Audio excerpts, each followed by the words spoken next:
Welcome back, CNG 132. Saturday morning. I saw there were still some issues with VMware. Um, you can do, like I said, you should have this Microsoft on the Hub account. Make sure you copy and paste these links, um, and they should take you to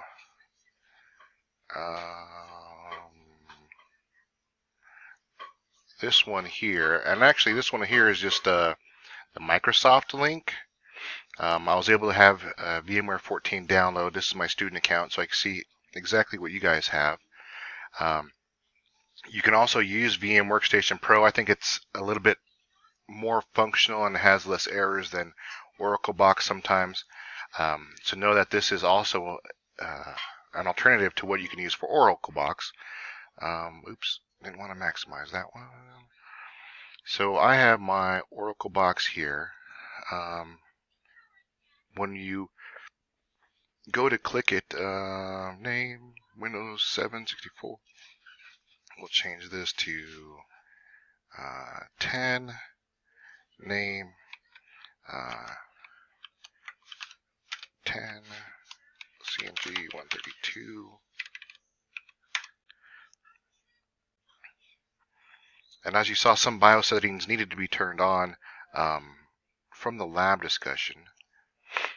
That's a little big, VMDK, so we can export it.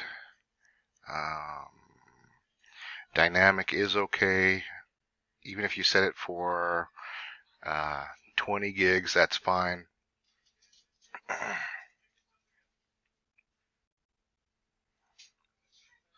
Say settings.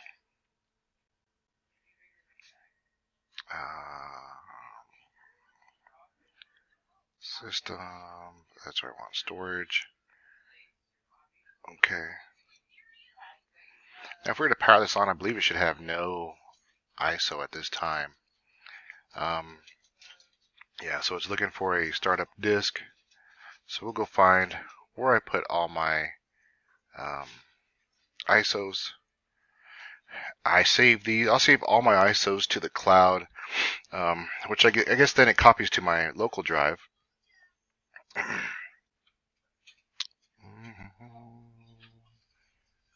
ISO.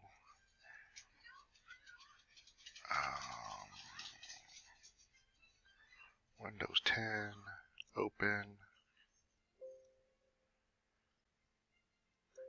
So there's my Windows 10 educational download. And it'll go through the installation and start installing Windows 10. For VMware, this is my VMware Pro. I need to download a new copy, obviously, since I don't have this one, but we can still make a virtual machine. We just can't power it on. Once again, I can browse Windows 10, open, next, Microsoft Windows version 1064. Next, has the maximum size. Delete 20. Finish. And like I said, I think Workstation personally is a lot easier to work with, has a lot more functionality than Oracle Box, is even a little bit more stable. Power on this machine. Yeah, so I need to download the new copy for Workstation.